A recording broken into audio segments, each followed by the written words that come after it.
New Zealand is a beautiful country with a diverse culture, a thriving economy with great opportunities for people who want to study, work, or settle in the country. There is a broad range of visa options available for you who want to migrate to New Zealand. So what are these visas that are available? There's just two categories. The first one is the permanent visa, the second one is the temporary visa. And for both categories, you have the work visa, business visa, investor visa, retirement visa or retire visa, joint family visa, join your partner visa. The temporary visa will allow you to enter New Zealand for some period of time, but if you want to actually switch to a permanent visa category, you can actually do that. So if you're interested in migrating to New Zealand, just watch this video till the end.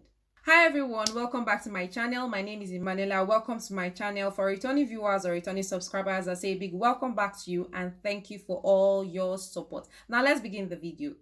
My agenda number one is actually to go through the new permanent visa categories. Agenda number two, to go through the temporary visa categories. And agenda number three is the overall eligibility criteria for all the visa category. Now let's look at agenda number one, permanent visa. All right, so if you want to live in New Zealand for a long time or forever, you would need a resident visa. A resident visa will entitle you to stay in New Zealand indefinitely and to work or even study. So this is a visa to get a PR with.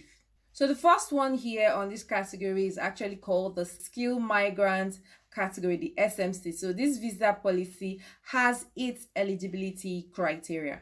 And so what are these eligibility criteria? This includes scoring 180 points on a point-based system which evaluates your age, your qualification, your work experience, and your language proficiency. The main three stages of the SMC process are submitting of an expression of interest, selection from the pool, and the invitation to apply for a residence visa. The second one here is the business and investor visa. Here it is for entrepreneurs or you who want to buy or establish your own business or you want to invest your funds in New Zealand. If yes, this is you, then one of the business and investor visa might just be the best option for you.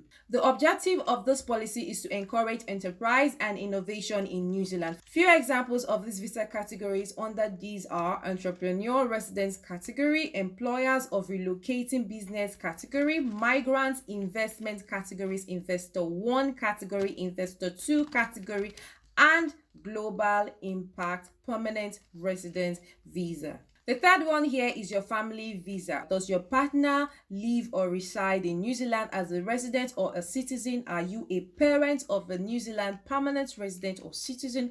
If yes, this is you, then you might be able to join them in New Zealand under one of the following visa policies I will be mentioning. The objective of this family visa is to actually strengthen families and communities in New Zealand. There are 6 categories under this. The first one is the partnership category. The second is parents retirement category. The third is parents category. The fourth is dependent child category. The next one is sibling and adult child category, and the final one is inter-country adoption. The fourth one under permanent visa here is called the retirement visa. If you're planning to make the most of New Zealand's beautiful lifestyle and by spending your retirement years in New Zealand, you might want to choose a retirement pathway.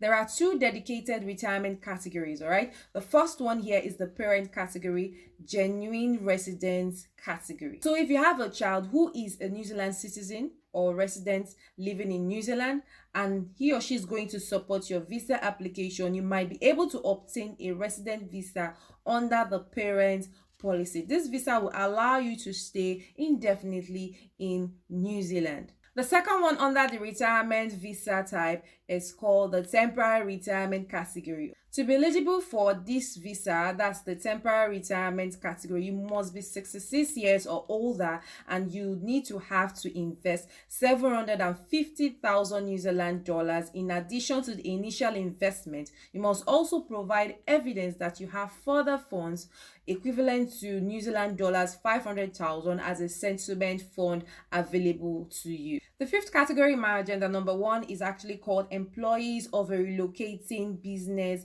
visa. So if you're an employer of a business that wants to relocate to New Zealand, all right, so if yes, this is actually you, then you can live and work in New Zealand if you fulfill some criteria that I'll be mentioning. These criteria are the first one, your business must be operating in New Zealand. The second is that the relocating business must have the support of New Zealand Trade and Enterprise NZTE.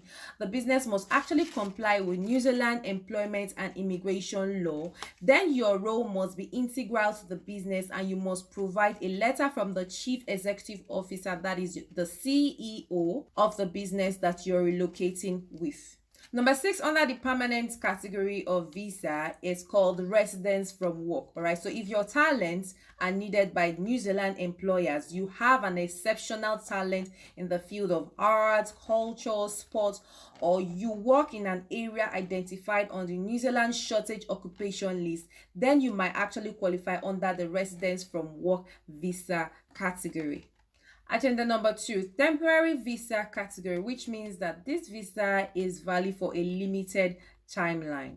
The objective of this New Zealand temporary entry visa is to facilitate the entry of genuine visitors, students, and temporary workers. The first one to note here is entrepreneur work visa. This visa type is a category of a temporary class visa with conditions that allow self-employment in New Zealand. The second one here is family-based work visa. Here, if your partner is a New Zealand citizen, resident, or work visa holder, you might qualify for a work visa. The family string enables partners of visa holders to undertake temporary employment in New Zealand.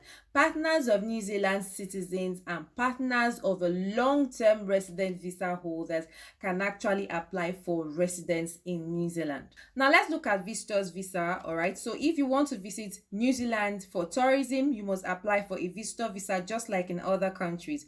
Visitors to New Zealand are limited to maximum stay of 9 months and may also apply for a further 3-month stay in New Zealand, allowing a maximum stay of 12 months with certain conditions. So for student visas to New Zealand, if you want to move to New Zealand to study for more than 3 months, you need a student visa just like in other countries. The cost of this visa is roughly 330 New Zealand dollars.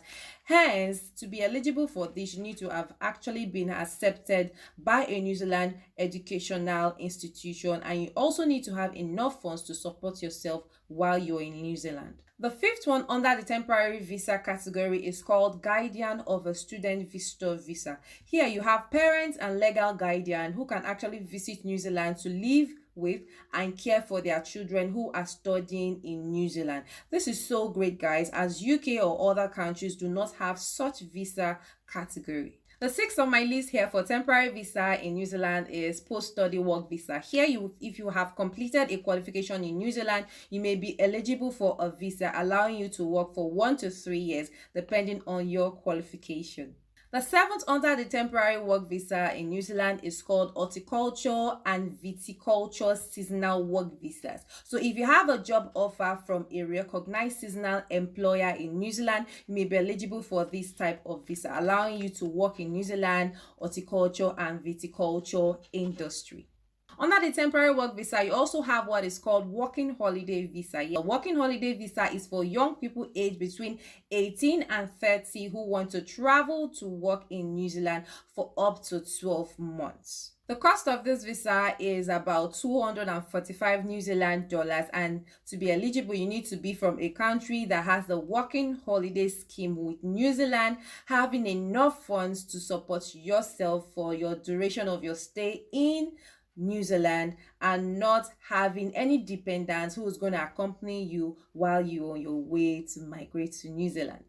Here, my agenda number 3 is your overall eligibility criteria. So in addition to all the specific criteria for each visa category that I've mentioned earlier, there are some general eligibility criteria that applies to most visa category. Yes, the first one here is your health. You must have good health and not pose a risk to public health in New Zealand. The second one here is character. You must be of good character and not have a criminal record or pose a security risk to New Zealand. Funds is another thing to consider here. You must have enough funds to support yourself and any dependent accompanying you during your stay in New Zealand. And so I hope this information guides you and others that you'll be sharing with on your migration to New Zealand. So please like this video, share to as many people as possible, subscribe if you're new here. That's all for the visit category, how you can actually settle in New Zealand. Thanks for watching, and all links will be in the description box of the video. Thank you.